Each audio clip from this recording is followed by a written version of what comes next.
Palworld is a largely fine open-world survival crafting game composed of overly familiar ideas and aesthetics. You're dumped into a contextless world of pals, distant creatures whose domination of this rugged natural oasis has been threatened by encroaching factions and the slow creep of the modern world. Over dozens of hours, you'll capture pals, unlock equipment, explore, battle, survive and thrive. I played and continue to on my Asus Ally, Series X and desktop i9 10850K with a 3080. Overall, the game ran very smoothly and with minimal bugs. It provided wonderfully on my Asus Ally via the Game Pass app, but I did find out that for now it isn't exactly fully catered for in the handheld field. Despite knowing I was in handheld mode, the game kept reverting to keyboard mode while I was trying to get on my first missions. Not even the touch functions allowed me to pick up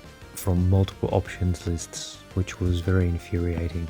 Currently, there is no way to edit mapped gamepad controls, and keyboard functions don't all fully seem to work, as I ran out of buttons on my controller because it won't allow new edits to key bindings in the keyboard menu.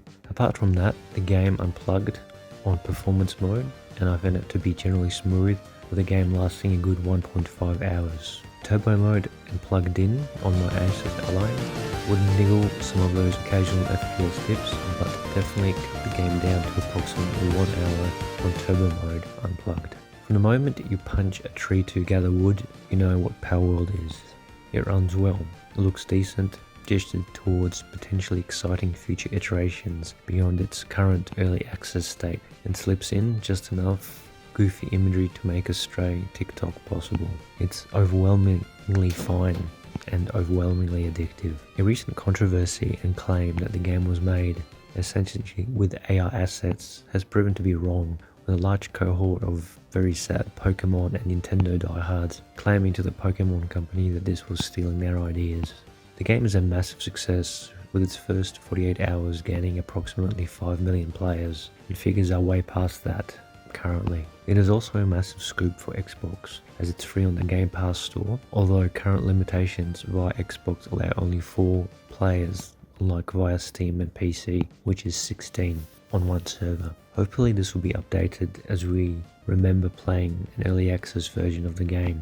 With a budget of $6.7 million, Pocket Pair, the developers, have achieved a massive success. Currently there are approximately over 1 million concurrent players on Steam, with apparently similar figures on Xbox via Game Pass. One can see why Pokemon and Nintendo diehards might be a little bit upset, including the Pokemon company, which has recently released a statement being aware of the game and investigating it for any breaches of intellectual rights, after thousands of Pokemon and Nintendo fans contacted the company.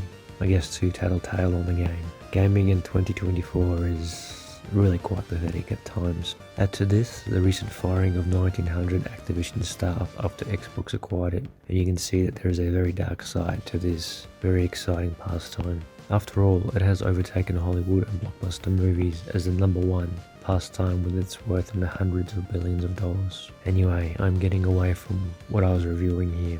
Back to Palworld. There is an inevitability to much of the satisfaction you can find in Palworld. These are systems you've almost certainly played with before, and the reason they've been stitched together here is because they fundamentally work. Building a small campsite into a thriving farm works.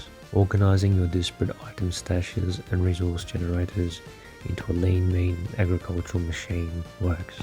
Palworld's emulation of contemporary open-world adventures is so thorough and brazen as to swing all the way back around to being just a little bit funny. Like its farming systems, it's a game that understands how, and even why, all these systems and signifies work for players, but deploys them with the grace and precision of a shotgun blast. The core combat and monster catching loop are equally agreeable, your pal hunter controlling relatively well and even needing to deploy a well-timed dodge and strategic use of level design during tougher fights. Palworld houses many discrete dungeon encounters, often short. The interior runs through beefed up pals and factions before facing down a boss with a health bar better suited for multiplayer raids than a single player. For now, despite its plethora of decently tuned systems and overarching likability, Palworld feels like a game unsure about which parts of itself to take seriously, but you can't deny it's an extremely addictive premise, especially for someone who never got into the Pokemon craze, but definitely likes the survival mechanics of games like Valheim or the upcoming Throne. Obviously, this is an early access game, and it certainly doesn't surprise me. This game has managed to sell out into the stratosphere, players looking into their next Pokemon-esque deep dive. It is also noteworthy to add, the devs have created a roadmap, which is on the screen now, of improvements for the game, with key configuration and AI pathing being the immediate priority, with future features to be ironed out like PvP, raid bosses, and crossplay. For now, while it's in early access, we will let it simmer and cook to see what we get of the final product. But give it 30 minutes of your time and you might find yourself hooked. This game gets an 8 out of 10 in early access and is well recommended for survival game addicts. Thank you for watching this review and stay tuned for more at The Broke Digger Gaming. Goodbye for now. Thanks for watching the video until the end. If you liked it, subscribe and leave me a comment